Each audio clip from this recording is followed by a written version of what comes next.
Jõudsime sellise laheda koha juurde, kus ma näen, et on taustal mingi väike ahi ja hunnik helendavaid torusid. Oskad selle kohta midagi täpsemalt öelda, kus me oleme?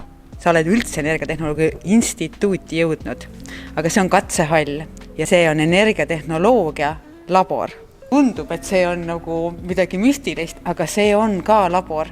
Meil laborid on natukene väiksemad ja valgemad, et nii rustilist laborit ei ole näinud. Esiteks, kas sa panid tähele, et sa ei saa siia laborisse niisama tulla? Kas sa oskad mulle näiteks ka vastata, miks sul kiiver peas on?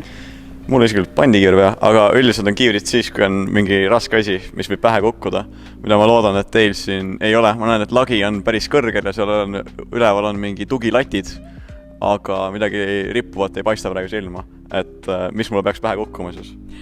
No, kusjuures meie selle energiatehnoloogia labori puhul on see, et kui peaks midagi juhtuma, siis see lagi sulle pähe ei kuku. See lendab ära sinust kaugemale.